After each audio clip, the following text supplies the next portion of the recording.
નમો દ્વૈ સૌર્યંતામ નમો દ્વૈ સૌર્યદામ નમો દ્વૈ સૌર્યામ નમો દ્વૈ સૌર્યામ નમો દ્વૈ સૌત્રિકાવતી સાવનમ ઓંકારમિંદુ સંયુક્ત નિત્યમ જયંતી યોગિન કામદમોક્ષદો શ્રી ઓંકારાય નમો નમઃ. મંગલમ ભગવાન મંગલમ કુટુંબી મંગલમ કુંકુંડારી જૈન્દ્રમોષ મંગલમ નમઃ સમય સાધાય સ્વાનુભૂત્યા ચકાસ્તે ચિત્તવાય ભવાય સર્વમાં કૃપાવનિદાતા. પંચાસ્તિકાય ભગવાન કુંકુંદાચાર્ય રચિત પંચાસ્તિકાય તથા ભગવાન અમૃતચંદ્રાચાર્ય રચિત પંચાસ્તિકાયની ટીકા સમય વ્યાખ્યા એનો સ્વાધ્યાય ચાલે છે. એમાં આપણે 49મી ગાથાનો સ્વાધ્યાય શરૂ કર્યો છે. 49મી ગાથા એનો અન્વયાર્થ, ટીકા અને ભાવાર્થ કર્યા છે. હવે આજે પૂજ્ય ગુરુદેવ કાંજી સ્વામીએ આ ગાથા ઉપર કરેલ વિસ્તાર શરૂ કરીએ તે પહેલા સહેજ પુનરાવર્તન કરીએ. 49મી ગાથામાં જ્ઞાન અને જ્ઞાનીને સમવાય સંબંધ નથી. જ્ઞાન અને જ્ઞાનીને સમવાય સંબંધ નથી એ વાત કરવામાં આવી છે. અને એને અહીંયા યુક્તિ દ્વારા સમજાવવામાં આવ્યું છે કે જ્ઞાન અને જ્ઞાનીને સમવાય સંબંધ હોઈ શકે નહીં. તો જ્ઞાન અને જ્ઞાનીને કેવો સંબંધ હોય? તો કે એકત્વ સંબંધ હોય. એ વાતને યુક્તિ દ્વારા સિદ્ધ કરી અને તે પછીથી ભાવાર્થની અંદર એક પ્રશ્ન ઉપસ્થિત કરી અને ફરી એની વધારે સ્પષ્ટતા કરી કે કેવળ જ્ઞાન થાય એમાં તો સમવાય સંબંધ હોય ને. એમ કેવળ જ્ઞાન થયું તો કહે છે કે ના, એમાં પણ નહીં. આત્માનો સ્વભાવ જ જ્ઞાન સ્વભાવ છે. અને એમાં ઉત્તરની અંદર એમ કહ્યું કે જીવને અને જ્ઞાન ગુણને સદાય એકત્વ છે. જીવને અને જ્ઞાન ગુણને સદાય હંમેશા એકત્વ છે. એ નિગોદમાં હતો ત્યારે પણ એમ હતું, પછી એને અનંત ભોગ કર્યા એમાં પણ એમ હતું, વર્તમાનમાં પણ એમ છે અને ભવિષ્યમાં પણ એમ જ રહેશે. જ્ઞાન ગુણને જીવ સાથે એકત્વ સંબંધ છે. જ્ઞાન કોઈ પાછળથી આવે એટલે એ જ્ઞાની થઈ જાય એવું હોતું નથી. છદ્મસ્ત અવસ્થા હોય કે કેવળીની અવસ્થા હોય, કોઈ પણ અવસ્થા હોય, પણ એને જ્ઞાન ભારમાંથી તો પ્રાપ્ત થતું નથી.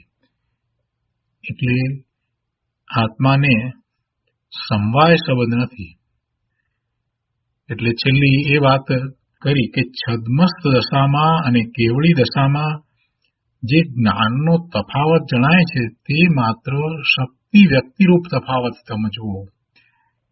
એટલે જે શક્તિ રૂપે પડ્યું છે એની વ્યક્તતામાં ફેર છે. છદ્મસ્ત અવસ્થામાં એની વ્યક્તતા ઓછી છે, કેવળી દશામાં એની સંપૂર્ણ વ્યક્તતા છે. પણ જ્ઞાન તો અનાદિથી પડ્યું જ છે. એ શક્તિ રૂપે તો જીવમાં રહ્યું જ છે. તો આ ગાથા ઉપર પૂજ્ય ગુરુદેવ કાંજી સ્વામીએ જે વિસ્તાર કર્યો છે તે આપણે લઈએ. પ્રવચન પ્રસાદ ભાગ પહેલો, પાના નંબર 270. વીર સંવત 2478 ફાગણ વદ 5 ને રવિવારનું આ પ્રવચન છે. એમાં ગુરુદેવ કહે છે કે જેને ધર્મ કરવો હોય તેણે ગુણી આત્મા ક્યાં છે તે શોધવો જોઈએ. જેણે ધર્મ કરવો હોય તેણે ગુણી આત્મા ક્યાં છે તે શોધવો જોઈએ. ગુણ અને ગુણી જેમ નામથી જુદા છે તેમ તેના પ્રદેશો જુદા હશે. જેમ કર્મ, મન, વાણીનું ક્ષેત્ર જુદું છે તેમ આત્મા અને ગુણોનું ક્ષેત્ર જુદું હશે અને પછી તે ભેગા થયા હશે. લાકડું અને લાખ જેમ ભેગા થાય છે તેમ જ્ઞાન અને આત્મા પાછળથી ભેગા થયા હશે? ના, એમ હોય નહીં. છતાંય એવી માન્યતા જે ધરાવે છે તો તેનો અહીંયા આ ગાથામાં નિષેધ કરવામાં આવ્યો છે. આગળ કહે છે, ય निश्चय से चैतन्य स्वरूप आत्मा अपने मिलाप से ज्ञान गुण से भिन्न स्वरूप तो नहीं है, क्योंकि आत्मा अज्ञान गुण संयुक्त है. यह कथन गुण गुणी में एकता का साधनहारा होता है.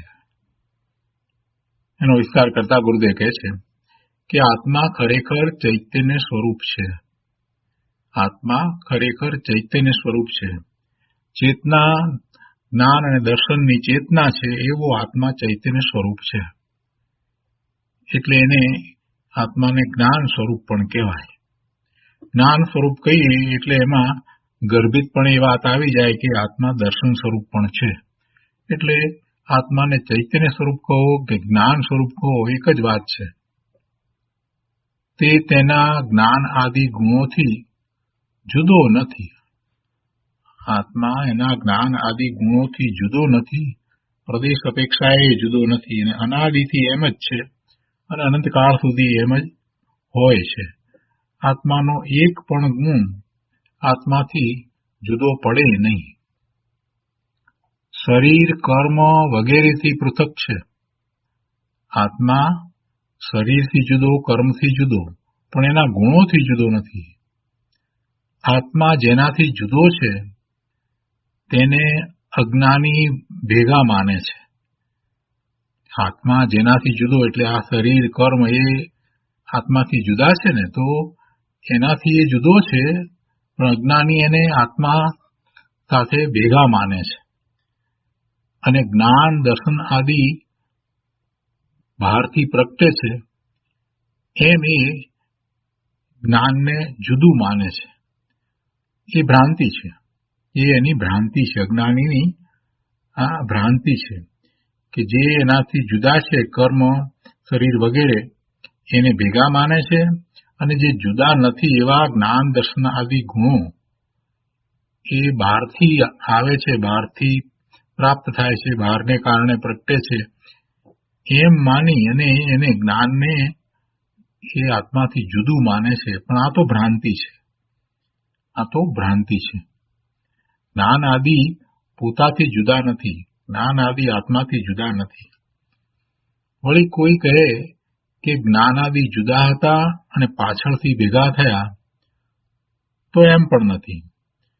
કારણ કે જ્યારે જ્ઞાન ન હતું ત્યારે અજ્ઞાન હતું, તો તે અજ્ઞાન પણ તેનો ભાવ હતો, એટલે કે આત્માનો ભાવ હતો, દુઃખરૂપ ભાવ. અજ્ઞાન એ દુઃખરૂપ ભાવ હતો. અત્યારે એને જ્ઞાન થયું છે, અને જ્ઞાન ન હતું ત્યારે એને અજ્ઞાન હતું. પણ એ અજ્ઞાન શું? તો અજ્ઞાન એ જીવનો ભાવ, દુઃખરૂપ ભાવ. વળી એ જ રીતે ઊંધી શ્રદ્ધા વગેરે ભાવ પણ એ આત્માના જ ભાવ છે.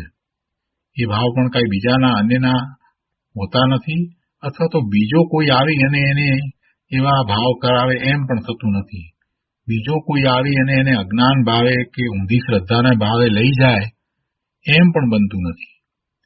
એટલે અજ્ઞાન પણ તેનો ભાવ હતો, એ દુઃખરૂપ ભાવ, અને બીજા પણ દુઃખરૂપ ભાવ, ઊંધી શ્રદ્ધા વગેરેના ભાવ, એ પણ આત્માના ભાવ છે.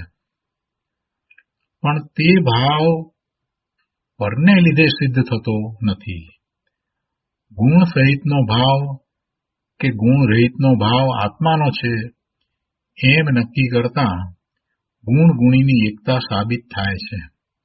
જો અહીંયા આ ગુણ સહિતનો ભાવ અને ગુણ રહિતનો ભાવ જે વાત કરી છે, તો એ ભાવ જ્યારે ગુણ રહિતનો ભાવ કયો તો એનો અર્થ શું છે કે જે પ્રગટતા છે એની અપેક્ષા એ વાત કરી છે. ગુણ સહિતનો ભાવ, ગુણ તો અંદર કાયમ રહેલો જ છે, પણ અહીંયા તો પ્રગટતાની અપેક્ષા એને નથી. અત્યારે એને એવું જ્ઞાન નથી, એટલે પ્રગટતાની અપેક્ષા. એટલે એ જ્ઞાની નથી.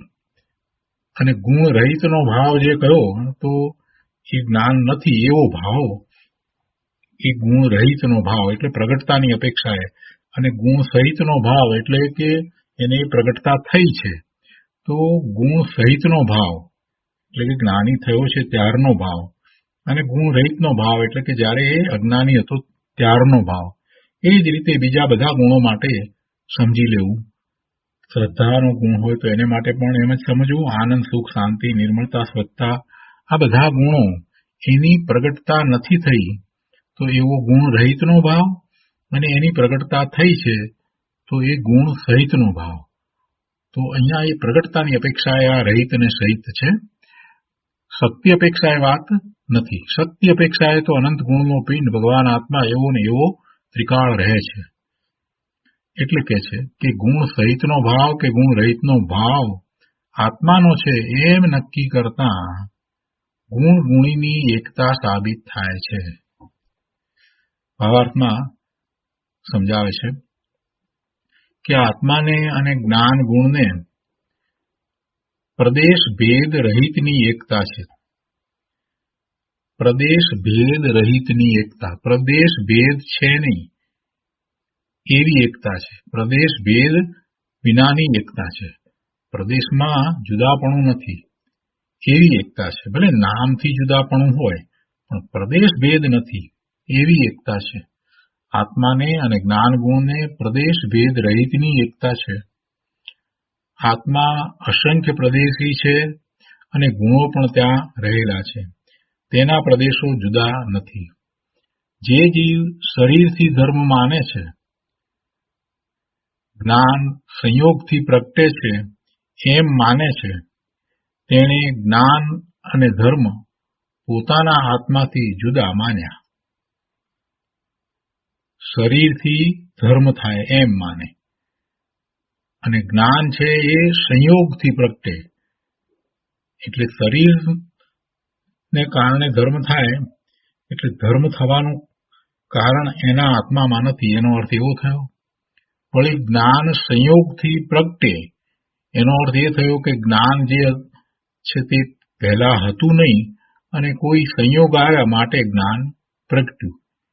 એટલે એણે જ્ઞાન અને ધર્મ પોતાના આત્માથી જુદા માન્યા. આગળ કહે છે ગુણ ગુણીને એક માન્યા નહીં. એનો અર્થ એ થયો કે ગુણ ગુણીને એક માન્યા નહીં. પોતાના ધર્મ માટે બહારમાં શોધ કરવી પડે તેમ નથી, પણ પોતામાં જ ધર્મ થાય છે.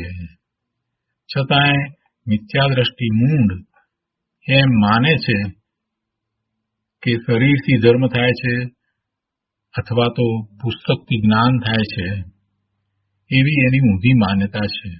વાસ્તવમાં એમ નથી.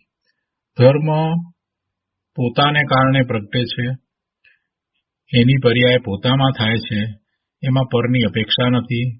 અને જ્ઞાનની પણ એવી જ દશા હોય છે.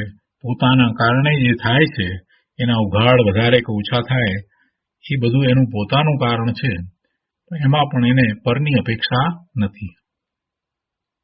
હવે કોઈ કહે કે જ્ઞાન અને આત્મા જુદા છે, જ્ઞાન અને આત્મા જુદા છે, તો તેને પૂછવામાં આવે છે કે જ્ઞાનનો સંબંધ આત્માને પૂર્વે ન હતો ત્યારે આત્મા જ્ઞાની હતો કે અજ્ઞાની?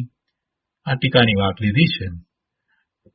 જો તમે કહો કે આત્મા જ્ઞાની હતો તો પછી જ્ઞાન ને આત્મા જુદા છે એવું કથન કરવાની જરૂર નથી. એટલે તમારે એમ કહેવું જ પડે કે આ જ્ઞાનનો સંબંધ આત્માને થયો એ પૂર્વે આત્મા અજ્ઞાની હતો એવું તમારે કહેવું પડે. તમે જો એમ માનો કે જ્ઞાન અને આત્મા જુદા, એમ જો તમે માનો તો એનો અર્થ એ થયો કે જ્ઞાન અને આત્માનો સંબંધ તો પછીથી થયો, પહેલેથી હતો નહીં. એટલે કે એનો અર્થ એ થયો કે આત્મા જ્ઞાન વિનાનો હતો. એનો અર્થ એવો થયો. આત્મા જ્ઞાન આનંદ સ્વરૂપ જ છે અને એવી દ્રષ્ટિ કરો તો ધર્મ થાય, એ તો મૂળ વાત છે, એ તો સિદ્ધાંતની વાત છે અને એ તો પ્રયોજનભૂત વાત છે. પણ અહીંયા તો પેલા એ સિદ્ધ કરવું છે કે જ્ઞાન અને આત્મા જુદા હોઈ શકે નહીં, એમને સંયોગ સંબંધ હોઈ શકે નહીં. એટલે અહીંયા દલીલથી યુક્તિપૂર્વક સમજાવવામાં આવ્યું છે. કહે છે કે જો તમે કહો કે આત્મા જ્ઞાની હતો, પહેલા જ્ઞાની હતો અને જ્ઞાનનો સંયોગ થયો, એ પહેલા જો જ્ઞાની હતો એમ કહો, તો પછી જ્ઞાન અને આત્મા જુદા છે એવું કથન કરવાની જરૂર નથી.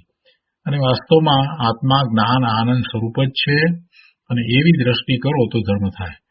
પણ તમે બીજું પણ કહો, દાખલા તરીકે એમ કહો કે પહેલા અજ્ઞાની હતો અને પાછળથી જ્ઞાનનો સંબંધ થવાથી જ્ઞાની થયો.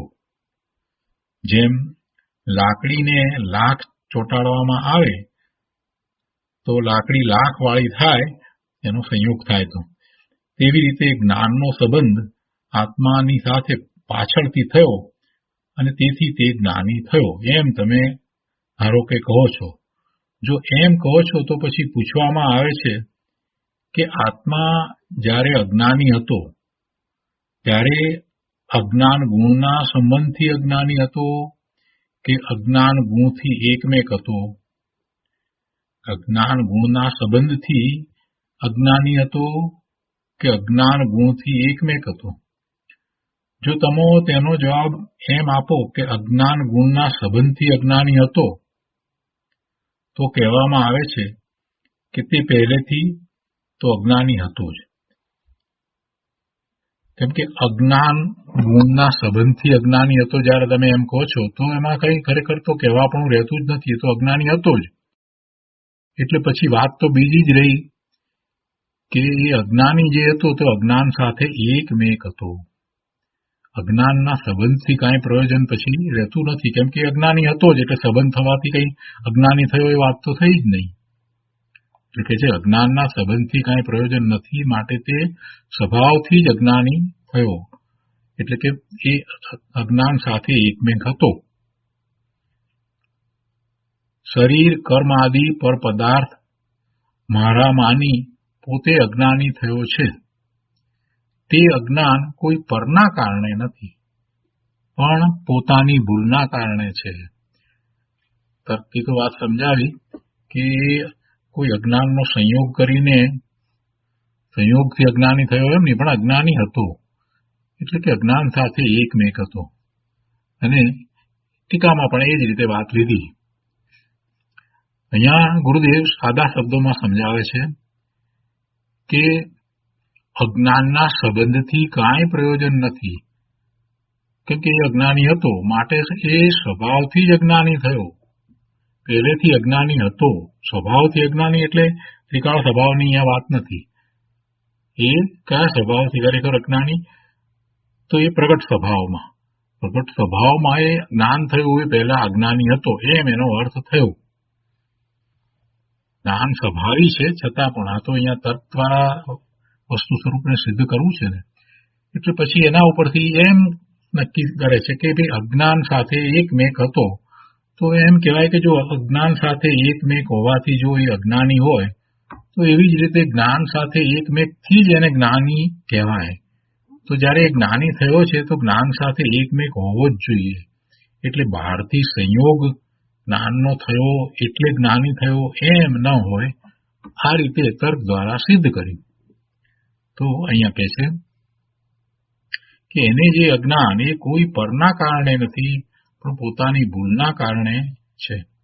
માટે એ વાત નક્કી થાય છે કે જ્ઞાન ગુણને આત્મા સાથે પ્રદેશ ભેદ રહિત એકતા માનવામાં આવે તો આત્માને અજ્ઞાન ભાવ સાથે એક ભાવ માનવામાં આવે, અને તો અજ્ઞાની પદ નક્કી થાય છે.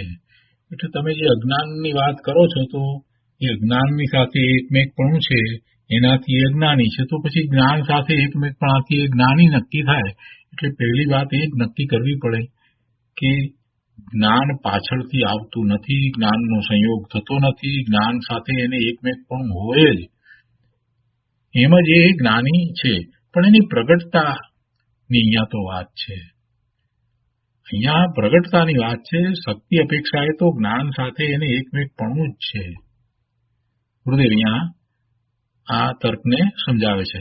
કે છે કે જ્ઞાન અથવા અજ્ઞાન પોતામાં રહે છે તે બહારને લીધે નથી. એની જ્ઞાન દશા હોય કે અજ્ઞાન દશા છે તે કોઈ બહારના કારણથી નથી, બહારને લીધે નથી. આત્મા શુદ્ધ ચિદાનંદ, ચિદાનંદ કહો એટલે આનંદ અને જ્ઞાન સ્વરૂપ શુદ્ધ ચિદાનંદ પરિપૂર્ણ છે તેવી દ્રષ્ટિ ચૂકે છે તો અજ્ઞાન પોતામાં થાય છે.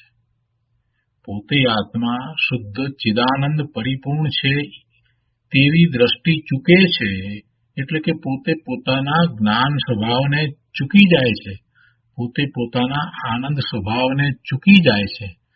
એટલે પોતાના સ્વરૂપને જાણતો જ નથી અને બહારમાં પરનું જ લક્ષ કરે છે તો પોતે પોતાના જ્ઞાન આનંદ શાંતિના સ્વભાવને ચૂકી અને બહારમાં એ અજ્ઞાન દુઃખ અને અશાંતિના ભાવે થાય છે.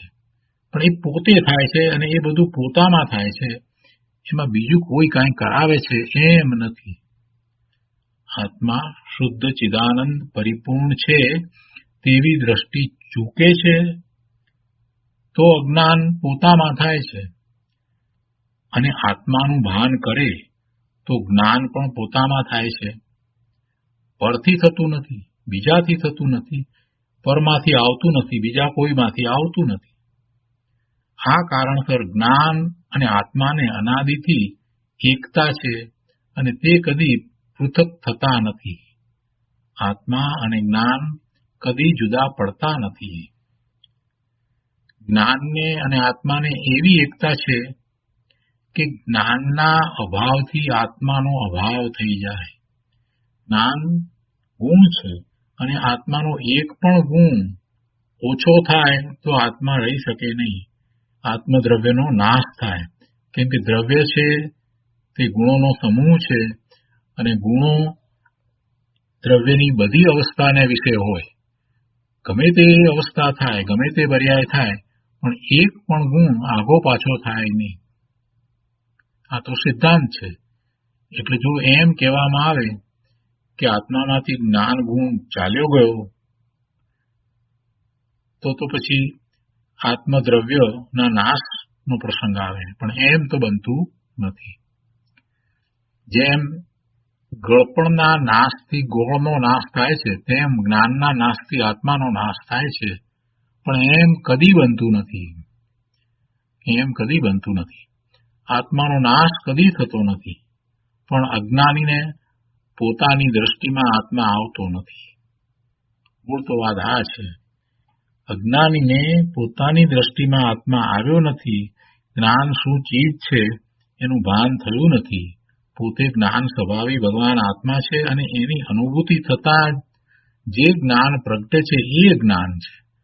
આ શાસ્ત્રનું જ્ઞાન છે એ તો માહિતી છે, એ દ્રવ્યશ્રુત છે, પણ એવા દ્રવ્યશ્રુતના નિમિત્તે જેને ભાવશ્રુત પ્રગટ થાય છે એટલે નિર્વિકલ્પ દશામાં પોતાના સ્વરૂપનું ભાન જ્ઞાન થાય છે, અનુભૂતિ થાય છે, અને જે જ્ઞાન થાય છે એ સમ્યક જ્ઞાન છે, અને જે દર્શન થાય છે એ સમ્યક દર્શન છે, અને જે શ્રદ્ધા થાય છે તે સમ્યક શ્રદ્ધા છે. અને એમ જ્ઞાન દર્શન ભાવે એ જેટલો સમય આનંદની દશામાં રહે છે એ સમ્યક ચારિત્ર છે. એટલે આખી વસ્તુ અંતરંગત થાય છે, બધું અંતરંગ છે. પણ અજ્ઞાનીને આની ખબર નથી.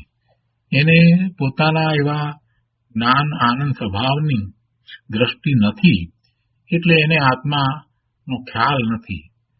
અજ્ઞાનીને પોતાની દ્રષ્ટિમાં આત્મા આવતો નથી.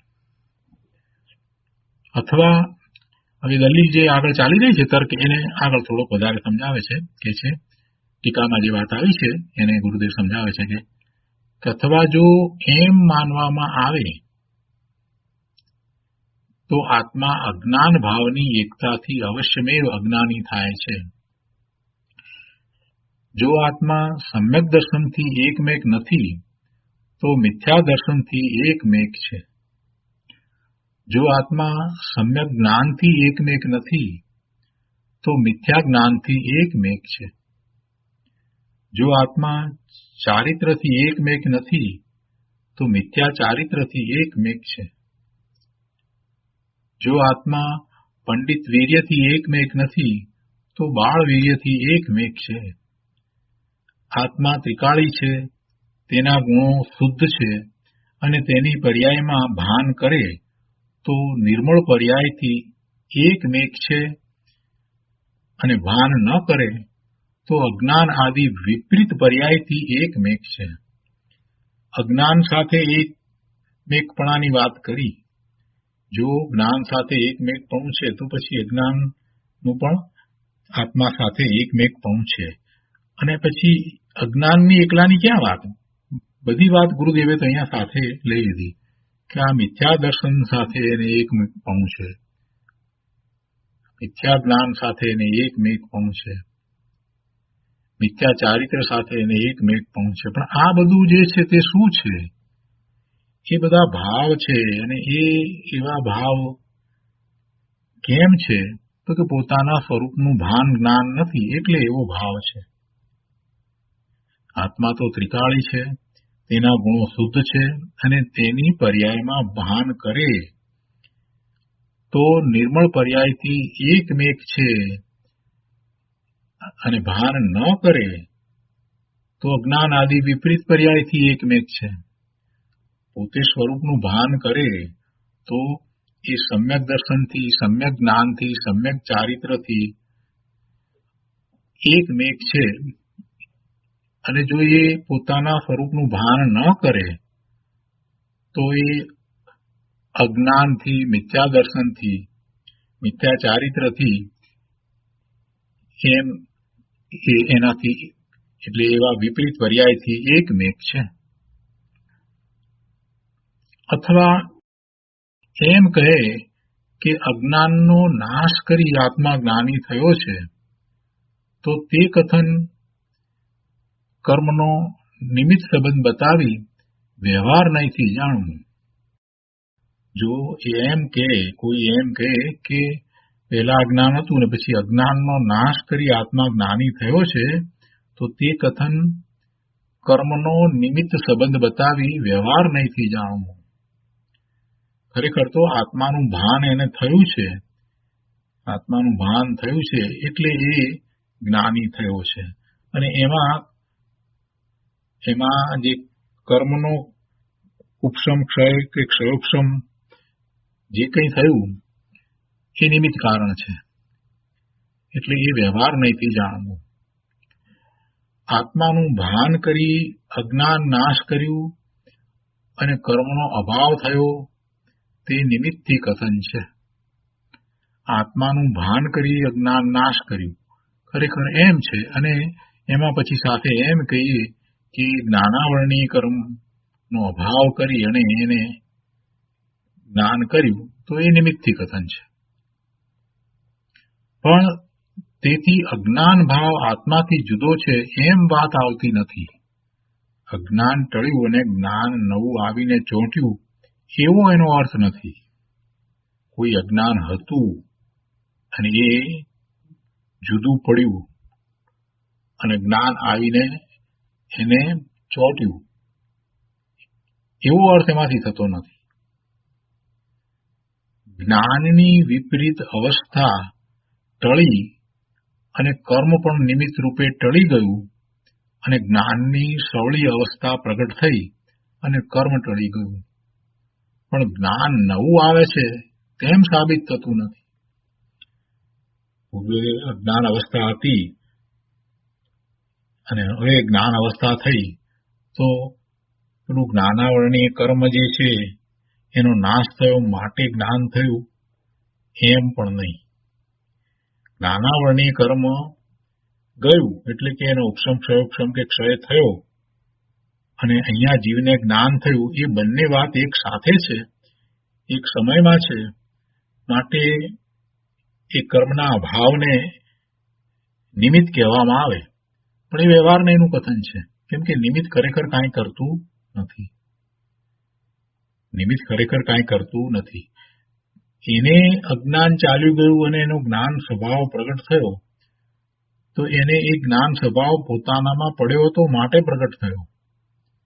જ્ઞાન સ્વભાવ તો પોતાનો પોતામાંથી પ્રગટ થયો. જ્યારે પેલું કર્મ ગયું, જ્ઞાનાવરણીય કર્મ ગયું, એ તો દ્રવ્ય જ જુદું, એનું પરિણમન એના કારણે થયું. પણ જ્યારે આને જ્ઞાન થયું એ જ વખતે જ્ઞાનાવરણીય કર્મ ગયું, એટલે એ કઈ કાળ ભેદ નથી, એ જ કાળે એ જ વખતે એમ થયું, એટલે પછી એને નિમિત્ત કહેવામાં આવે. કર્મ ગયો, કર્મના અભાવને નિમિત્ત કહેવામાં આવે. જ્ઞાનની સવળી અવસ્થા પ્રગટ થઈ અને કર્મ ટળી ગયું, એટલે એ કર્મ છે એને કર્મના અભાવને જ્ઞાન થવામાં નિમિત્ત કારણ કહેવામાં આવે. પણ જ્ઞાન નવું બહારથી આવ્યું એમ સાબિત થતું નથી.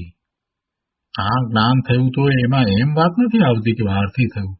એટલે ખરેખર તો જ્ઞાન એનો સ્વભાવ છે અને એ એની પ્રગટતા થઈ છે.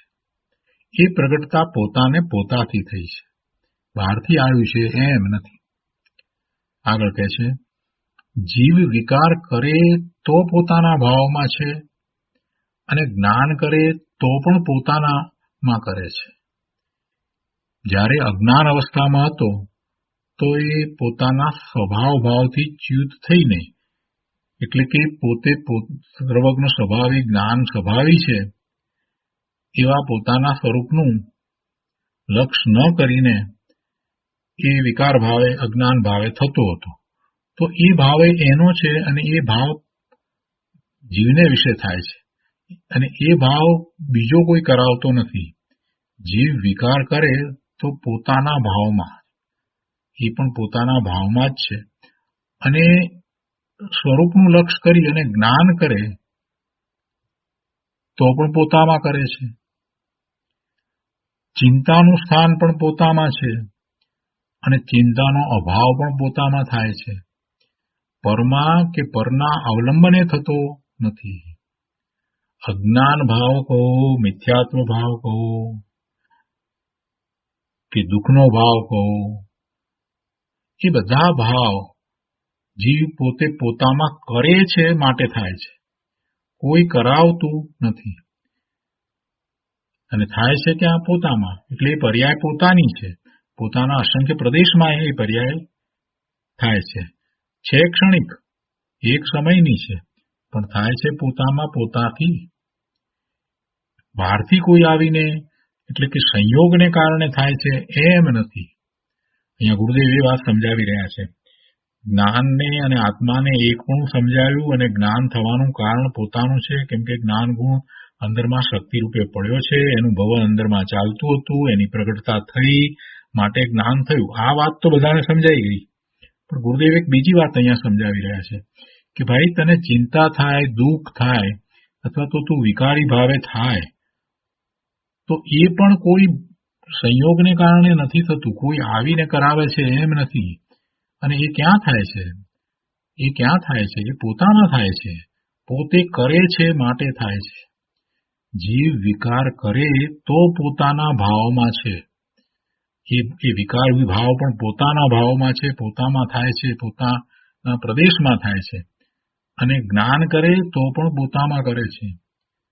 ચિંતાનું સ્થાન પણ પોતામાં છે અને ચિંતાનો અભાવ પણ પોતામાં થાય છે. પરમાં કે પરના અવલંબને થતો નથી. બહુ સરસ વાત મૂકી છે, અને એનો વિસ્તાર ગુરુદેવે બહુ કર્યો છે, જેથી જીવને સમજાય કે પોતાનામાં અનંત ગુણ છે અને એના ગુણના પરિણમનનું લક્ષ્ય નથી થયું, એટલે એ દુઃખી થઈ રહ્યો છે. તો દુઃખી થઈ રહ્યો છે એમાં એને બીજો કોઈ કરતો નથી, એ સ્વયં પોતે દુઃખી થઈ રહ્યો છે. એ વાત ગુરુદેવે અહીંયા ખૂબ સારી રીતે સમજાવી છે. કેમ કે અજ્ઞાન ભાવ અને જ્ઞાન ભાવ બંનેને લીધા છે. અજ્ઞાન ભાવ એ પણ એનું પોતાનું કારણ છે. અજ્ઞાન ભાવનું એકત્વ લીધું. અજ્ઞાન ભાવને સંયોગને કારણે થયો છે એમ ન લીધું. અહીંયા ટીકામાં પણ આચાર્ય ભગવાને એમ જ લીધું. ટીકાની અંદર પણ અજ્ઞાનની જે વાત લીધી, તો એમાં પણ એવી રીતે જ વાત લીધી. તર્ક દ્વારા જયારે સમજાવ્યું ત્યારે એમ જ લીધું કે અજ્ઞાનીને અજ્ઞાનનો સમવાય નિષ્ફળ છે. અજ્ઞાનીને અજ્ઞાનનો સમવાય નથી, પણ એ અજ્ઞાનીને અજ્ઞાનનું કારણ ત્યાં શું લીધું પછી કે એકત્વ, અજ્ઞાનની સાથે એકત્વ છે એટલે એ અજ્ઞાની છે, પણ અજ્ઞાનનો સમવાય નથી, અજ્ઞાનનો સંબંધ થયો છે એમ નથી. આચાર્ય ભગવાને એ વાત લીધી અને એ ઉપરથી જ્ઞાન અને અજ્ઞાનની વાત ઉપરથી બીજા બધા ગુણને માટે એ વાત ગુરુદેવે અહીંયા લીધી કે એને આનંદ થાય છે, સુખ થાય છે, શાંતિ થાય છે, અથવા તો આનંદથી વિપરીત એને દુઃખ થાય છે, શાંતિથી વિપરીત એને અશાંતિ છે, ચિંતા છે. તો એ બધું પણ એના સાથે એકત્વ છે, એટલે કે એની પર્યાયમાં છે. એ પરથી નથી થતું, પરના અવલંબને થતું નથી, એ સંયોગે કરીને થતું નથી, એ સમવાયથી નથી થતું. અજ્ઞાનના સમવાયથી અજ્ઞાની થયો નથી. એવી જ રીતે એની દુઃખની દશા થઈ છે તો દુઃખના સંયોગથી એ દુઃખી નથી. દુઃખના સંયોગ એટલે દુઃખના સમવાયથી એ દુઃખી થયો છે એમ નથી. એ વાત ગુરુદેવે આમાંથી કાઢી છે. એટલે પરનું અવલંબન થવાથી એ દુઃખી થયો એમ નથી. પરના અવલંબને અથવા તો પરનો સંયોગ થયો માટે એ દુઃખી થયો કે માટે એ અજ્ઞાની થયો કે માટે એ ચિંતા પામ્યો એમ નથી. એ વાત ગુરુદેવે અહીંયા મુખ્યપણે લીધી છે. જ્ઞાનની વાત તો છે જ, એટલે એ તો બધા ગુણોની વાત એમાં તો આવી ગઈ કે જે શક્તિ રૂપે છે એની પ્રગટતા થઈ, પણ એનાથી વિપરીત અવસ્થા જે છે એનું કારણ શું? કેમ એ દુઃખી છે? કેમ એ ચિંતાતુર છે? કેમ એ અજ્ઞાની છે? કેમ એને મિથ્યા દર્શન છે? તો એ બધાના કારણમાં કોઈ પરનું કારણ નથી, કોઈ પરને લીધે થતો નથી, એ પરના અવલંબને થતો નથી. આ મોટી વાત છે. તો શું છે? તો કે પોતે પોતાના સ્વભાવને જાણતો નથી, સ્વભાવનું દર્શન કરતો નથી, સ્વરૂપને જાણતો નથી, સ્વરૂપનું દર્શન કરતો નથી, એટલે સ્વરૂપથી ચ્યુત થયો છે અને જાતે જ એવા અજ્ઞાનના ભાવે, દુઃખના ભાવે, અશાંતિના ભાવે, ચિંતાના ભાવે થાય છે. એની સાથે એને એકત્વ છે. કેવું એકત્વ છે? તો કે એક સમયનું એનું એકત્વ છે, એની પર્યાયમાં એ થાય છે, એના આત્માના બધા પ્રદેશોમાં એ થાય છે. એ વાત અહીંયા ગુરુદેવે લીધી છે. આગળ હવે લઈએ. અહીંયા કહે છે કે હવે દ્રષ્ટાંતથી સમજાવે છે. જેવી રીતે સૂર્ય વાદળાથી આચ્છાદિત થવાથી પ્રભા રહિત કહેવામાં આવે છે. જો શાંતિથી સમજવા જેવું છે, એક એક વાત ગુરુદેવે બહુ સરસ સમજાવી છે. જૈનના નામે, સંપ્રદાયના નામે કેટલીક ઊંધી માન્યતાઓ જે ચાલી આવે છે ને, એમાં ક્યાં ભૂલ છે એ અહીંયા ગુરુદેવે બહુ સ્પષ્ટ કર્યું છે. શું કહે છે? પહેલી વાત લીધી છે કે જેવી રીતે સૂર્ય વાદળાથી આચ્છાદિત થવાથી પ્રભા રહિત કહેવામાં આવે છે, પરંતુ સૂર્ય પોતાના સ્વભાવથી તે પ્રભાથી કોઈ કાળે જુદો હોતો નથી. પરંતુ સૂર્ય પોતાના સ્વભાવથી તે પ્રભાથી કોઈ કાળે જુદો હોતો નથી. પ્રભા રહિત કહેવામાં આવે છે તો કે છે કે સૂર્ય વાદળાથી આચ્છાદિત થવાથી. હવે આગળ કહે છે કે વાદળાના ઓછા વધતા થવાથી તેની પ્રભામાં, સૂર્યની પ્રભામાં હીન અધિકપણું કહેવામાં આવે છે. આ વાત બરાબર લાગે છે? ઘણા લાગે કે હા બરાબર છે, એવું જ લાગે. પહેલી દ્રષ્ટિએ એમ લાગે, કેમ કે અનાદિથી એવું જ ભણ્યો છે. વાદળાના ઓછા વધતા થવાથી સૂર્યની પ્રભામાં હીન અધિકપણું કહેવામાં આવે છે. ભાઈ, સિદ્ધાંતને સમજીશ તો તને જરાક ખ્યાલ આવશે કે સૂર્ય જુદો અને વાદળા જુદા. સૂર્યની પર્યાય વાદળા તો કાંઈ બદલી શકે નહીં. એનું હીન અધિકપણું વાદળાને કારણે હોઈ શકે નહીં. એક રીતે વિચાર કરે તો એવું હોઈ શકે નહીં. વ્યવહારથી આ બધું કહેવામાં આવે, આચ્છાદિત થઈ ગયો અને ઢંકાઈ ગયો અને વગેરે વગેરે વગેરે. અહીંયા કહે છે કે વાદળાના ઓછા વધતા થવાથી તેની પ્રભામાં, સૂર્યની પ્રભામાં હીન અધિકપણું કહેવામાં આવે. સૂર્યની પ્રભામાં હીન અધિકપણું થાય, પ્રભા ઓછી થાય કે વધે શેને કારણે? વાદળાના ઓછા વધતા થવાથી. એવું હોય? વાદળા જુદા અને સૂર્ય જુદો. તો સૂર્યની પ્રભા એમાં હીન અધિકપણું વાદળાને કારણે થાય? એવું નથી થતું. આ વાત તો સમજવાની છે. અને અહીંયા મોટાભાગનાને આ જ ઊંધી માન્યતા પડી છે કે વાદળાના ઓછા વધતા થવાથી તેની પ્રભામાં હીન અધિકપણું કહેવામાં આવે છે. અને વળી આગળ પાછા એને આત્માની ઉપર, જ્ઞાનની ઉપર, એના ઉપર ઉતારે છે અને કહે છે કે તેવી રીતે આત્મા અનાદિથી પૂતગલ કર્મ તરફના વલણ ભાવથી અજ્ઞાની થઈ રહ્યો છે, પરંતુ તે પોતાની સ્વાભાવિક અખંડ કેવળ જ્ઞાન શક્તિથી કોઈ કાળમાં જુદો નથી. કર્મની નિમિત્તતાથી જ્ઞાનની હીનતા અધિકતા કહેવામાં આવે છે. કર્મની નિમિત્તતાથી જ્ઞાનની હીનતા અધિકતા કહેવામાં આવે છે. ખરેખર એમ નથી. કર્મને કારણે જ્ઞાનની હીનતા કે અધિકતા હોતી નથી. જ્ઞાન એનો સ્વભાવ છે અને એનો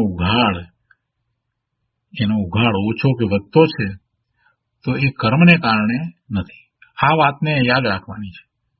એટલે ગુરુદેવ અહીંયા કહ્યું કે છે કે તેવી રીતે આત્મા અનાદિથી પૂતગળ કર્મ તરફના વલણ ભાવથી અજ્ઞાની થઈ રહ્યો છે. એનું વલણ કરે છે ને પોતે અજ્ઞાની થઈ રહ્યો છે, પરંતુ તે પોતાની સ્વાભાવિક અખંડ કેવળ જ્ઞાન શક્તિથી કોઈ કાળમાં જુદો નથી. જેમ સૂર્ય પોતાની પ્રભાથી કોઈ કાળમાં જુદો નથી. અને ત્યાં શું કહ્યું કે હીનતા અધિકતા પ્રભામાં, સૂર્યની પ્રભામાં હીન અધિકપણું વાદળાના ઓછા વધતા થવાથી થાય છે. એવી રીતે અહીંયા એમ કે છે કે કર્મથી અહીંયા જ્ઞાનની હીનતા અધિકતા કહેવામાં આવે છે. પણ એ તો વ્યવહારના કથન છે. વાસ્તવમાં એમ હોય નહીં. કર્મથી જ્ઞાનની હીનતા અધિકતા એટલે કે જ્ઞાનની પર્યાય હીન અધિક થાય એમ પણ બનતું નથી, અને સૂર્યની પ્રભા વાદળાને કારણે ઓછી વધતી થાય એમ પણ બનતું નથી. અહીંયા આગળ કહે છે કે દ્રષ્ટાંત એક દેશ મળતો આવે, બધી રીતે મળતો ના આવે. આ દ્રષ્ટાંત આપી એક મતવાળા કેવળ જ્ઞાનને સત્તા સ્વરૂપ એટલે પ્રગટ રૂપ માને છે. જો હવે વધારે વાત આગળ લીધી છે, સ્પષ્ટ કર્યું છે.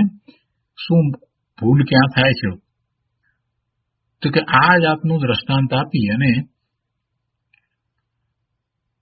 એક મતવાળા એટલે કોઈ મતમાં કેવળ જ્ઞાનને, આ મત કેવળ જ્ઞાનની વાત છે એટલે સંપ્રદાયની વાત સમજવાની, તો કે એક મતવાળા કેવળ જ્ઞાનને સત્તારૂપ એટલે પ્રગટ રૂપ માને છે. જેવી રીતે સૂર્ય પટેલ જાજ્વલ્યમાન છે, પણ ઉપર વાદળા આવી જવાથી તેની કાંતિ ઓછી વધતી દેખાય છે, તેમ આત્મામાં કેવળ જ્ઞાન જ્યોતિ પ્રગટ રૂપ સત્તારૂપ છે, પણ તેના ઉપર કર્મરૂપી વાદળા આવી જવાથી જ્ઞાન ઓછું વધતું દેખાય છે, એમ કેટલાક માને છે. પણ તે વાત ખોટી છે. ઘણાને આવું તો લાગતું હોય છે કે બરાબર છે, આ કર્મરૂપી વાદળ આવી ગયા એટલે જ્ઞાન ઓછું વધતું દેખાય અથવા ઓછું વધતું થાય. અને પછી સૂર્યના ઉદાહરણને પાછું લઈને કે એની ઉપર વાદળા આવ્યા એટલે આ ઓછું વધતું પ્રભા થઈ. તો કે અહીંયા એ જ રીતે આત્માનો આ કેવળ જ્ઞાન સ્વભાવ છે ને, તો એને અહીંયા સત્તા રૂપે માનવામાં આવે.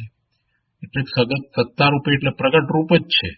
કેવળ જ્ઞાન તો પ્રગટ રૂપ છે એમ જયારે માન્યતા કરી છે, તો પછી કે કેમ દેખાતું નથી? તો કે કર્મનું આવરણ છે. એટલે કેવળ જ્ઞાનને સત્તારૂપ એટલે પ્રગટ રૂપ માને છે. ત્યાં જ મોટી ભૂલ છે. કેવળ જ્ઞાન શક્તિરૂપ છે. કેવળ જ્ઞાન જે છે એ પર્યાય છે, અને એવી પર્યાય એ જ્ઞાન ગુણને કારણે કે જ્ઞાન ગુણ જે શક્તિ રૂપે પડ્યો છે એને કારણે એવી કેવળ જ્ઞાનની એક પછી એક અનંત પર્યાય થાય છે. ત્યારે એક મતમાં કેવળ જ્ઞાનને સત્તારૂપ એટલે પ્રગટ રૂપ માને છે, અને પછી એ નથી, અત્યારે છદ્મસ્ત અવસ્થા છે તો અથવા અજ્ઞાન છે. તો કેમ? તો કે છે કે કેવળ જ્ઞાન તો સત્તારૂપ છે, પ્રગટ રૂપ છે, પણ એ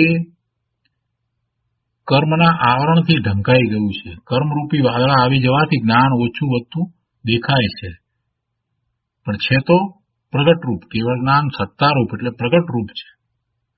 જેવી રીતે સૂર્ય પ્રગટ જાજ્વલ્યમાન છે, પણ ઉપર વાદળા આવી જવાથી તેની કાંતિ ઓછી વધતી દેખાય છે, તેમ આત્મામાં કેવળ જ્ઞાન જ્યોતિ પ્રગટ સત્તારૂપ છે, પણ તેના ઉપર કર્મરૂપી વાદળા આવી જવાથી જ્ઞાન ઓછું વધતું દેખાય છે, એમ કેટલાક માને છે. પણ તે વાત ખોટી છે. આ વાત ખોટી છે. વળી પણ આગળ કહે છે કે જેમ અગ્નિ ભડકારૂપ અને ઉપર રાખ ઢાંકેલી છે, અથવા તો દીવો પ્રગટ પડેલો હોય અને ઉપર ટોપલો ઢાંકી દેવાથી દીવો દેખાતો નથી, તેમ કેવળ જ્ઞાનરૂપી દીવો પ્રગટેલો છે, તેના ઉપર કર્મરૂપી રાખ અથવા કર્મરૂપી ટોપલો ઢાંકેલો છે, અને જેવી રીતે રાખ અથવા ટોપલો ઉપરથી લઈ લેવામાં આવે તો અગ્નિ અથવા દીવો જાજ્વલ્યમાન દેખાય છે, અથવા તો વાદળા ખસી જવાથી સૂર્ય પ્રગટ દેખાય છે, તેમ કર્મ ખસેડવાથી અથવા તો કર્મના નાશ કરવાથી કેવળ જ્ઞાન પ્રગટ થાય છે. માટે કર્મનો નાશ કરવાનો પ્રયત્ન કરવો જોઈએ, અને તે કર્મનો નાશ કરવા વ્રત, તપ, પૂજા વગેરે સાધન છે, એમ એક સંપ્રદાય કહે છે. જૈનના કોઈ સંપ્રદાયમાં આવી વાત ચાલી રહી છે, પણ તે વાત બધી ખોટી છે. આ બધી વાત ખોટી છે. આમ નથી. આમ જ્યાં સુધી માનવામાં આવશે ત્યાં સુધી ધર્મ થઈ શકે નહીં, કેમ કે મૂળમાં જ ભૂલ છે. મૂળમાં ભૂલ છે. કર્મને જીવથી જુદું માનવું, જે કર્મ છે જીવથી જુદું છે, અને કર્મ એ પૂર્વે જેવા જ ભાવ કર્યા હતા એના ફળ સ્વરૂપે એના સંયોગમાં છે, પણ વર્તમાનમાં એને કારણે જીવ પુરુષાર્થ કરી ન શકે એમ બને નહીં. એમ બનતું હોય તો કોઈ જીવ સમ્યક તો પ્રગટ કરી શકે જ નહીં. એટલે કર્મને કારણે આ બધું છે એમ નથી. કર્મ તો માત્ર પૂર્વે જેવા ભાવ કર્યા હતા, અને કેવા ભાવ કર્યા હતા એની પારાસુષી રૂપ છે. ત્યારે જે કર્મના ઉદય છે તો એનો અર્થ જ એ છે કે પૂર્વે એવા ભાવ કર્યા હતા એટલે એવા કર્મોનો ઉદય છે. અત્યારે વર્તમાનમાં આવું શરીર મળ્યું છે તો એનો અર્થ કે પૂર્વે એવા ભાવ કર્યા હતા તો આવું શરીર મળ્યું છે, આ કર્મનો ઉદય છે. પણ એ ઉદય છે એ વર્તમાનમાં જીવને કાંઈ કરતો નથી, કોઈ દબાણ કરતો નથી, એની પર કોઈ પ્રભાવ પાડતો નથી. જીવ ધારે તો આ કર્મના ઉદય વખતે પણ એનું લક્ષ્ય છોડીને, એ કર્મના ઉદયનું લક્ષ્ય છોડીને પોતાના સ્વભાવ ભાવે થઈ શકે એવો સામર્થ્ય વાળો છે. આ વાત ગુરુદેવે કરી, બીજા કોઈએ અત્યાર સુધી આ વાત કરી નથી. અને પછી અહીંયા 62મી ગાથામાં તો ઘણી સરસ રીતે એ વાતને ગુરુદેવે સમજાવી છે કે આ વિકારી પરિણામ વિભાવ ભાવ થાય છે એ પેલા કર્મના ઉદયો કરાવતા નથી. પણ સંપ્રદાયમાં આ જ વાત ચાલી આવે છે, અને એવી જ વાતને લીધે જીવો પ્રમાદ સેવી રહ્યા છે, સ્વરૂપની દ્રષ્ટિ કરતા નથી, સ્વરૂપ દ્રષ્ટિનો પુરુષાર્થ કરતા નથી. અહીંયા કહે છે કે આ જે માન્યતા જે છે કહેવામાં આવી, આ સંપ્રદાયની વાત જે કહેવામાં આવી કે સત્તા રૂપે પ્રગટ કેવળ જ્ઞાન તો છે પણ કર્મથી ઢંકાયેલું છે, અને એમાં જુદા જુદા ઉદાહરણો લઈને સમજાવવામાં આવ્યું કે જેમ કે દીવો છે એની ઉપર ટોપલો ઢાંક્યો હોય, અથવા તો અગ્નિ છે એની ઉપર રાખ રાખી દીધી હોય, અથવા તો સૂર્ય છે કે જે પ્રગટ જ છે પણ એની ઉપર વાદળ છે, તો એને ખસેડવામાં આવે તો એ પ્રગટ દેખાય છે. એવી રીતે આ કેવળ જ્ઞાન એ પ્રગટ છે. ને આવી વાત ચાલે છે એટલે કહે છે કે કેવળ જ્ઞાન પ્રગટ છે પણ એની ઉપર આ કર્મ જે છે એનું આવરણ છે. એટલે ખરેખર તો કર્મના આવરણને ખસેડવું જોઈએ. એનો રસ્તો પાછો બતાવ્યો કે કર્મનો નાશ કેવી રીતે કરવો, તો કે કર્મનો નાશ કરવા માટે વ્રત, તપ, પૂજા વગેરે સાધન છે. એટલે આ બે વસ્તુ અહીંયા બતાવવામાં આવી છે, તો એ રીતે વસ્તુ સ્વરૂપ નથી. આ સંપ્રદાયની વાત બરાબર નથી. હવે એ વાતને ગુરુદેવ અહીંયા સમજાવે છે. તો કે આ વાત ખોટી છે એમ કહ્યું ને, તો આ લોકો જે વાત કરી છે તે વાત કઈ રીતે ખોટી છે એનું સમાધાન આપે છે કે વસ્તુ સ્વરૂપ એમ નથી. અહીં વાદળાનો જે દાખલો આપવામાં આવ્યો છે તે જ્ઞાનની હીણી પર્યાયમાં કર્મ નિમિત્ત છે, અને જ્ઞાન પૂર્ણ થઈ જતા કર્મનો અભાવ થાય છે. એમ વાદળા ઉપરથી કર્મનું નિમિત્તપણું બતાવીને જ્ઞાનની હીણી પર્યાય કે પૂર્ણ પર્યાય હોય તે આત્માનો પોતાનો ભાવ છે તે બતાવવા માટે કહ્યું છે, એમ બતાવવા માટે છે. એટલે કર્મનું તો નિમિત્તપણું બતાવવું છે, કર્મનું નિમિત્તપણું બતાવવું છે. અને એ જ્ઞાનની હીણી પર્યાય કે જ્ઞાનની એવી ઉત્કૃષ્ટ પૂર્ણ શુદ્ધ પર્યાય હોય તો તે આત્માનો પોતાનો ભાવ છે. પણ એ વખતે આ કર્મ જે છે એનું નિમિત્તપણું બતાવ્યું છે. કઈ રીતે? આ વાદળાનું ઉદાહરણ આપીને. પેલા લોકો વાદળાના ઉદાહરણને જુદી રીતે લે છે. પેલા લોકો વાદળાના ઉદાહરણને કઈ રીતે લે છે કે પેલું તો પ્રગટ છે, પણ આ વાદળ જે આવ્યું એટલે પ્રગટ દેખાતું નથી. ભાઈ પ્રગટ છે અને વાદળથી ઢંકાયું છે એટલે હવે વાદળને જ કાઢો, એટલે કે આ કર્મને કાઢો, એવો જે ભાવ છે ને એ બરાબર નથી. કર્મ જે છે એને તો સ્થિતિબંધ છે, કર્મ તો તને દેખાતા નથી, તો તું ક્યાંથી એને કાઢવાનો, કેવી રીતે એનો નાશ કરવાનો? જે વસ્તુનો સ્થિતિબંધ છે તો એ સ્થિતિબંધ પૂરો થતા આપોઆપ જે ખરી જવાનું છે એની ચિંતા કરવા કરતા તું તારા સ્વભાવ ભાવે પરિણમન કર ને. તું કર્મના ઉદયનું લક્ષ કરી અને વિભાવ ભાવે થયો, એના બદલે તું કર્મનું લક્ષ છોડીને તારા સ્વભાવ ભાવે થા ને. તું સ્વભાવ ભાવે થઈશ એટલે તારા નિર્મળ પરિણામ થશે. આટલી તો વાત છે. તું કર્મનો નાશ કરવા ક્યાં બેઠો? જેનો સ્થિતિબંધ છે, જે સ્વયં પોતે જ ખરી જવા વાળા છે, એનો તું કોણ નાશ કરવા વાળો? અને તું જુદો, તું ચેતન ભગવાન આત્મા ને કર્મ પેલું જડ, તો જડનો નાશ તું કરે કેવી રીતે? જે તું કરી શકે એ કરને. ગુરુદેવ એમ સમજાવે છે કે જ્ઞાનની હીણી પર્યાયમાં કર્મ માત્ર નિમિત્ત છે. એ કર્મને કારણે જ્ઞાનની હીણી પર્યાય થઈ છે એમ નથી.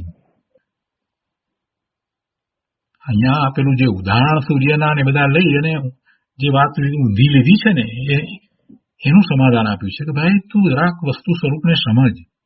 અહીંયા આ જ્ઞાનની હીણી પર્યાય, તો હીણી પર્યાય કોની થઈ, ક્યાં થઈ? જીવને વિશે થઈ. અને એમાં કર્મ કાંઈ કરે? કર્મ કાંઈ ન કરે. પણ જયારે અહીંયા હીણી પર્યાય છે એ જ વખતે કર્મના એવા જ ઉદય છે, તેવો નિમિત્ત નૈમિતિક સંબંધ છે. જ્યારે જ્ઞાનની હીણી પર્યાય છે એ વખતે એને એવા જ્ઞાનાવરણી કર્મનો ઉદય છે એટલે એ નિમિત્ત છે. અને જ્યારે એને જ્ઞાનની એવી પૂર્ણ ગાઢની દશા થઈ જાય છે તો એ વખતે કર્મના અભાવરૂપ નિમિત્ત છે. પણ એથી કરીને કર્મ કાંઈ કરે છે એમ નથી, કેમ કે દ્રવ્ય જ જુદું છે. અને દશા જ્યાં થાય છે દશાવાન કોણ છે? દશાવાન તો ચેતન છે. તો જ્ઞાનની દશા થઈ એ પણ શું છે? એ ચેતનાનું સ્વરૂપ છે. ચૈતન્ય સ્વરૂપ ભગવાન આત્માની આ જ્ઞાનની પર્યાય એ ચેતના છે. અને એવી ચેતનામાં ફેરફાર કરવા વાળા પેલા જડ કર્મ કોણ? જડ કર્મ કાંઈ કરી શકે નહીં. પણ આને જ્ઞાનની હીણી પર્યાય છે એ જ વખતે પેલા જ્ઞાનાવરણીય કર્મના ઉદય છે. બસ આટલું બતાવવું છે. એટલે એવો નિમિત્ત નૈમિતિક સંબંધ દર્શાવવો છે. એટલે અહીંયા ઉદાહરણ લેવામાં એવી રીતે આવ્યું હોય ને એ રીતે કંઈક સમજાવવામાં આવ્યું હોય, પણ એનો અર્થ જેમ થતો હોય એમ થાય. કર્મને કાઢો, બસ કર્મ જ નડે છે અને કર્મનો નાશ કરવા માટે વ્રત, તપ, પૂજા વગેરે સાધન છે. આવી જે વાત સંપ્રદાયમાં ચાલી રહી છે એ વાત બરાબર નથી. એ વાત બરાબર નથી. ગુરુદેવ અહીંયા એ વાતને બહુ સૂક્ષ્મતાથી સમજાવી રહ્યા છે. ફરી ફરીને વાંચવા જેવું છે, ફરી ફરીને સમજવા જેવું છે, ફરી ફરીને વિચાર કરવા જેવું છે. તો શું કહે છે અહીંયા કે વસ્તુ સ્વરૂપે એમ નથી. અહીં વાદળાનો જે દાખલો આપવામાં આવ્યો છે તે જ્ઞાનની હીણી પર્યાયમાં કર્મ નિમિત્ત છે અને જ્ઞાન પૂર્ણ થઈ જતા કર્મનો અભાવ થાય છે. એમ વાદળા ઉપરથી કર્મનું નિમિત્તપણું બતાવી અને જ્ઞાનની હીણી પર્યાય કે પૂર્ણ પર્યાય હોય તો તે આત્માનો ભાવ છે એમ બતાવવા માટે છે. હીણી પર્યાય પરને લીધે નથી, અને અજ્ઞાન નાશ થઈ અને જ્ઞાન પ્રગટે તો જ્ઞાન બહારથી આવતું નથી, પણ પોતાની શ્રદ્ધા સાચી થતાં પોતામાંથી પ્રગટે છે એમ બતાવવું છે. અજ્ઞાન ભાવ કે જ્ઞાન ભાવ પોતાનો ભાવ છે. અજ્ઞાન ભાવ હોય તો પણ પોતાનો છે, અને જ્ઞાન ભાવ છે તે પણ પોતાનો ભાવ છે. અને એમ બતાવી જીવાસ્તિકાયનું સ્વરૂપ તેમજ ગુણ ગુણીની એકતા બતાવવી છે. કેવળ જ્ઞાનની વાતને હવે સ્પષ્ટ કરે છે કે કેવળ જ્ઞાન અંદર ભડકા રૂપે પ્રગટ છે અને ઉપર કર્મનો ટોપલો આડો આવી ગયો છે એવો એનો અર્થ નથી. કેવળ જ્ઞાન એ સત્તા રૂપે પ્રગટ છે અને એની ઉપર આ કર્મનો ટોપલો આવી ગયો આડો એવો એનો અર્થ નથી. કેવળ જ્ઞાન અંદર ભડકા રૂપે પ્રગટે છે અને ઉપર કર્મનો ટોપલો આડો આવી ગયો છે અને પછી એને હટાવીએ તો કેવળ જ્ઞાન દેખાય છે તો એ સત્તા રૂપે પ્રગટ. આ વાત ખોટી છે એમ નથી, એવો એનો અર્થ નથી. પણ શું છે તો કે આત્મામાં કેવળ જ્ઞાન શક્તિ રૂપે છે. આત્મામાં કેવળ જ્ઞાન શક્તિ રૂપે છે. જેમ દિવાસળીના ટોપકામાં ભડકો થવાની શક્તિ છે. ભડકો થયેલો નથી, ટોપકું છે. દિવાસળીનું ટોપકું, દિવાસળીની સળી એની ઉપર જે ટોપકું જેનાથી સળગે છે, તો એ દિવાસળીના ટોપકામાં ભડકો થવાની શક્તિ છે. તેને ઘસવાથી ભડકો થાય છે. તેમ આત્મામાં કેવળ જ્ઞાન ટોપકાની જેમ શક્તિ રૂપે છે. એ ભડકો નથી, એ ભડકો થવાની શક્તિ રૂપ છે. કેવળ જ્ઞાન પેલા ટોપકાની અંદર જેમ ભડકો થવાની શક્તિ છે એવી રીતે કેવળ જ્ઞાન આત્મામાં છે, શક્તિ રૂપે છે. આત્મામાં શ્રદ્ધા જ્ઞાનપૂર્વક એકાગ્ર થવાથી કેવળ જ્ઞાન રૂપી ભડકો થાય છે. જેમ પેલું ટોપકાને ઘસવાથી ભડકો થાય છે એવી રીતે આ જે શક્તિ રૂપે પડેલું કેવળ જ્ઞાન છે એ આત્મામાં શ્રદ્ધા જ્ઞાનપૂર્વક એકાગ્રતા કરવાથી પ્રગટ થાય છે. અહીં વર્તમાન જ્ઞાન પર્યાય ઓછી વધતી થાય છે તેમાં કર્મનું નિમિત્ત છે એમ સમજાવવા કહેલ છે. પણ કર્મનો નાશ કરો તો અંદર કેવળ જ્ઞાન પ્રગટ જ છે એમ એનો અર્થ નથી. બે વાતમાં ફેર છે. કર્મનો નાશ કરો તો અંદર કેવળ જ્ઞાન પ્રગટ રૂપ જ છે, એટલે કર્મનો નાશ કરવો તો એ વાત બરાબર નથી. વસ્તુ શક્તિ રૂપે છે, કેવળ જ્ઞાન શક્તિ રૂપે છે. જ્ઞાન શક્તિ રૂપે પડ્યું છે અને એના ઉઘાડ જુદા જુદા થાય છે તો એ જીવની પોતાની દશા જીવમાં થતી દશા છે અને એ દશાનો કરનાર કોઈ કર્મ નથી. એ દશાને કરનાર કોઈ કર્મ નથી કે જેને આપણે હટાવી દઈએ એમ નથી. જ્ઞાન એનો સ્વભાવ છે અને એનો સ્વભાવ એ સ્વરૂપનું લક્ષ કરતા એને પ્રગટ થાય છે.